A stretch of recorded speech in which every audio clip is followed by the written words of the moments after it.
Hi hello നമസ്കാരം, welcome back to Afsa's World. വീട്ടിലുള്ള വളരെ കുറച്ച് ചേരുവയിൽ നമുക്ക് പെട്ടെന്ന് ഒരു 10 മിനിറ്റ് കൊണ്ട് ഉണ്ടാക്കിയെടുക്കാൻ പറ്റിയ നല്ലൊരു കർക്കിടക റെസിപ്പിയാണെന്ന് കാണിക്കുന്നത്. മാത്രമല്ല അതിൻ്റെ കൂടെ കഴിക്കാൻ പറ്റിയ ഒരു കറി കൂടി കാണിക്കുന്നുണ്ട്. പ്രതിരോധശേഷി വർദ്ധിപ്പിക്കുവാനും ശരീരബലം, എല്ലിൻ്റെയും പല്ലിൻ്റെയും ഒക്കെ ബലത്തിന് വേണ്ടിയിട്ടും ഊർജം നിലനിർത്താനും ഒക്കെ ആയിട്ട് ഈ ഒരു ഔഷധക്കഞ്ഞി എന്തായാലും ഉണ്ടാക്കി നോക്കുക. വളരെ എളുപ്പത്തിൽ ഉണ്ടാക്കാൻ പറ്റിയ ഒന്ന് തന്നെയാണ്. എങ്ങനെയാണ് ഉണ്ടാക്കുക എന്ന് നോക്കിയാലോ? ഒട്ടും തന്നെ സമയം കളയേണ്ട, നമുക്ക് വീഡിയോയിലേക്ക് പോകാം. ചേരുവകളെല്ലാം അളന്നെടുക്കാനായിട്ട് ഞാനൊരു ചെറിയ ഗ്ലാസ് എടുത്തിട്ടുണ്ട്. അതിൽ 1/2 കപ്പ് എന്ന അളവിന് ഞാൻ ഞവര അരി എടുക്കുന്നുണ്ട്. അതിലേക്ക് ആ ഗ്ലാസിൻ്റെ 1/3 ഭാഗം ഞാൻ ഉലുവ എടുക്കുന്നുണ്ട്. 1/4 ഗ്ലാസ് അളവിന് ചെറുപയറും ഞാൻ ചേർത്ത് കൊടുക്കുന്നുണ്ട്. ഈ ഒരു 3 ഇൻഗ്രീഡിയൻസും നമുക്ക് നന്നായിട്ടൊന്ന് കഴുകിയെടുക്കണം. മുതിര കയ്യിലുണ്ടെങ്കിൽ അതുകൂടി ഇതിലേക്ക് ചേർത്ത് കൊടുക്കാം. പക്ഷേ അതൊരു 4 മുതൽ 5 മണിക്കൂർ വരെ വെള്ളത്തിൽ കുതിർത്ത് വയ്ക്കുന്നതാണ് ഏറ്റവും നല്ലത്. അപ്പോൾ ഇത് പ്രത്യേകിച്ച് കുതിർത്തൊന്നും വെക്കാതെ തന്നെ ഞാനിത് തയ്യാറാക്കി എടുക്കുന്നത് കേട്ടോ. അപ്പോൾ ഇതിലേക്ക് കുത്തരി കുറച്ച് വേണമെങ്കിൽ ചേർത്ത് കൊടുക്കാവുന്നതാണ്. ഞാനിപ്പോൾ ഞവര അരി വെച്ചിട്ട് തന്നെയാണ് കേട്ടോ ഇത് ചെയ്തെടുക്കുന്നത്.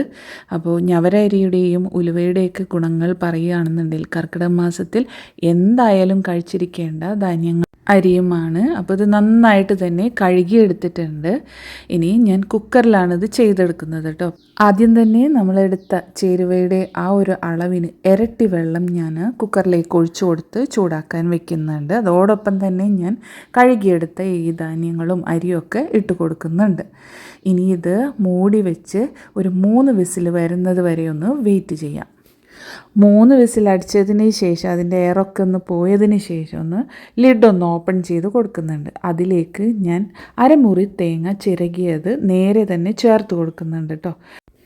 ഇനി ഇതിലേക്ക് ഞാൻ ചേർത്ത് കൊടുക്കുന്നത് ഒരു 3 കുഞ്ഞുള്ളിയാണ്. ചെറുതായിട്ട് അരിഞ്ഞെടുത്ത കുഞ്ഞുള്ളി 3-4 ഇതിലേക്ക് ചേർത്ത് കൊടുക്കുന്നുണ്ട്. അതും നന്നായിട്ട് ഇളക്കി യോജിപ്പിച്ചതിന് ശേഷം തീയൊന്ന് കത്തിച്ചു കൊടുക്കാം.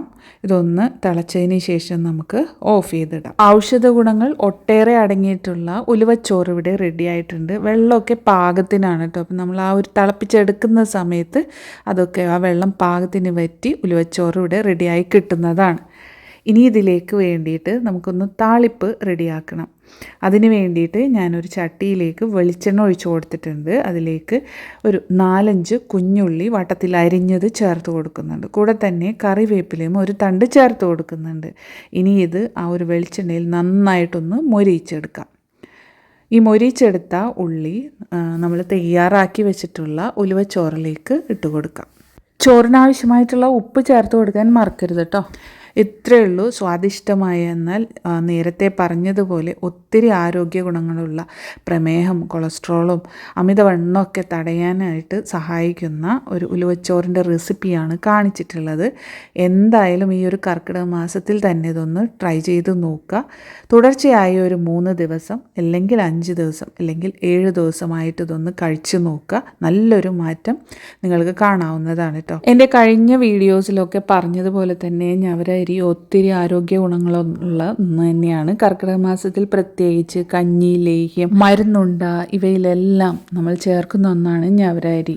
ഉച്ചയ്ക്ക് ചോറിന് പകരമായിട്ടോ അല്ലെങ്കിൽ രാത്രി ഡിന്നറായിട്ടോ ഒക്കെ ഡയറ്റിൽ ഉൾപ്പെടുത്താൻ പറ്റിയ ഒന്നാണ്. ഇനി ഇതിൻ്റെ കൂടെ തന്നെ നമുക്ക് കഴിക്കാൻ പറ്റിയ ഒരു കറിയുടെ റെസിപ്പി കൂടി ഞാൻ കാണിക്കുന്നുണ്ട്. കർക്കിടക മാസത്തിലൊക്കെ സ്ഥിരമായി കഴിക്കുന്ന അല്ലെങ്കിൽ ഉണ്ടാക്കുന്ന നാടൻ റെസിപ്പികളിൽ ഒന്നാണ് കേട്ടൊന്ന് കാണിക്കുന്നത്. അപ്പോൾ നമ്മുടെയൊക്കെ പറമ്പുകളിലൊക്കെ ഉണ്ടാകുന്ന ആ ചേമ്പിൻ്റെ എല്ലാ താള്, ചേമ്പ് ഇതെല്ലാം ഉപയോഗിച്ചിട്ടാണ് കേട്ടോ നല്ല സ്വാദിഷ്ടമായിട്ടുള്ള ഒരു കറി റെഡിയാക്കി എടുക്കുന്നത്.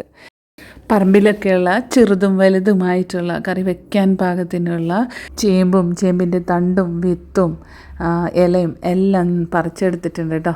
ഇനി ഇത് നന്നായിട്ടൊന്ന് വൃത്തിയായി കഴുകിയെടുക്കണം. അതിൻ്റെ ആ ഒരു മണ്ണൊക്കെ ഒന്ന് ഇളക്കി കളയണം. നല്ലതുപോലെ ഒരു 3-4 പ്രാവശ്യം നമുക്ക് നല്ല വെള്ളത്തിലൊന്ന് കഴുകിയെടുക്കുകയാണ് വേണ്ടത്. ചെമ്പിൻ്റെ ചെറിയ വിത്തൊക്കെ കിട്ടിയിട്ടുണ്ട് കേട്ടോ. ഇനി നമുക്കിതിൻ്റെ തണ്ടൊക്കെ നന്നായിട്ടൊന്ന് ക്ലീൻ ചെയ്ത് അതിൻ്റെ ആ ഒരു തോലൊക്കെ ഒലിച്ചതിന് ശേഷം ഇതുപോലെ ചെറുതായിട്ട് കട്ട് ചെയ്തെടുക്കുന്നുണ്ട്. ആ വിത്തൊക്കെ നന്നായിട്ട് കഴുകി വൃത്തിയാക്കിയിട്ട് എല്ലാം തന്നെ ഇവിടെ വൃത്തിയായിട്ട് അരിഞ്ഞെടുത്തിട്ടുണ്ട് കേട്ടോ. ഇനി ഇതെങ്ങനെയാണ് പാചകം ചെയ്യുന്നതെന്നൊന്ന് നോക്കിയാലോ. ചേമ്പിൻ്റെ തണ്ടും വിത്തും എല്ലാം തന്നെ നമുക്കൊരു മൺചട്ടിയിലേക്ക് ഇട്ട് കൊടുക്കാം. ഇനി ഇതിലേക്ക് എരിവിന് ആവശ്യമായിട്ടുള്ള പച്ചമുളക് ചേർത്ത് കൊടുക്കാം. അപ്പോൾ ഞാനിതിലേക്ക് 3-4 പച്ചമുളക് ചേർത്ത് കൊടുക്കുന്നുണ്ട്. ഇനി ഒരു തണ്ട് കറിവേപ്പില ചേർത്ത് കൊടുക്കുന്നുണ്ട്. ആവശ്യത്തിന് ഉപ്പ് ചേർത്ത് കൊടുക്കാം. പിന്നെ ഒരു അല്പം മഞ്ഞൾപ്പൊടി കൂടി ചേർത്ത് കൊടുക്കുന്നുണ്ട്. ഇനി ഇതിലേക്ക് ആവശ്യത്തിനുള്ള വെള്ളം കൂടി ഒഴിച്ചിട്ട് നമുക്കിതൊന്ന് വേവിച്ചെടുക്കാം. ഒരു 1/4 കപ്പ് അളവിന് വെള്ളം മതിയാകും കേട്ടോ. വെള്ളത്തിൻ്റെ അളവ് കൂടി പോകാതെ ശ്രദ്ധിക്കണം. കാരണം ഈ തണ്ടൊക്കെ ഒന്ന് വെന്ത് വരുന്ന സമയത്ത് അതിൽ നിന്ന് വെള്ളം ഇറങ്ങുന്നതാണ്. പിന്നെ ഇത് നമുക്കൊന്ന് മൂടി വെച്ച് വേവിച്ചെടുക്കാം. ഇനി ഇതിലേക്ക് ആവശ്യമായിട്ടുള്ള അരപ്പ് നമുക്ക് റെഡിയാക്കി എടുക്കണം. അതിന് വേണ്ടിയിട്ട് അരമുറി തേങ്ങ ചിരകിയത് എടുത്തിട്ടുണ്ട് കേട്ടോ. ചെറു തീയിലിട്ട് ഇതൊന്ന് വറുത്തെടുക്കുകയാണ് കേട്ടോ വേണ്ടത്. അപ്പോൾ ഇത് വറുത്തെടുക്കുന്ന സമയത്ത് നമുക്കിതിലേക്ക് ചേർക്കാൻ ആവശ്യമായിട്ടുള്ള പൊടികൾ കൂടി തയ്യാറാക്കിയെടുക്കാം. 1 ടേബിൾ സ്പൂൺ മല്ലിപ്പൊടി എടുത്തിട്ടുണ്ട്. 1 table spoon Kashmiri chilli powder എടുത്തിട്ടുണ്ട്. 1 ടീസ്പൂൺ മഞ്ഞൾപ്പൊടി. ഇനി ഇതിലേക്ക് 1 ടീസ്പൂൺ അളവിന് തന്നെ മുളക് പൊടി എടുത്തിട്ടുണ്ട്. അപ്പോൾ മുളക് പൊടിയുടെ ആ ഒരു അളവ് എരിവിനനുസരിച്ച് കൂട്ടുകയും കുറക്കുകയൊക്കെ ചെയ്യാം കേട്ടോ. അപ്പോൾ തേങ്ങയിൽ ചേർക്കേണ്ട പൊടികളെല്ലാം റെഡിയായിരുത്ത സമയത്ത് തന്നെ ഞാൻ ഒരു 2 പീസ് ചെറിയ പീസ് പുളി ആ ഒരു ചേമ്പിൻ്റെ താളിലേക്ക്, വെന്തുകൊണ്ടിരിക്കുന്ന ചേമ്പിൻ്റെ താളിലേക്ക് ഇട്ട് കൊടുക്കുന്നുണ്ട്. ഇവിടെ തേങ്ങയാണെങ്കിൽ നന്നായിട്ട് മൂത്ത് വന്നിട്ടുണ്ട്.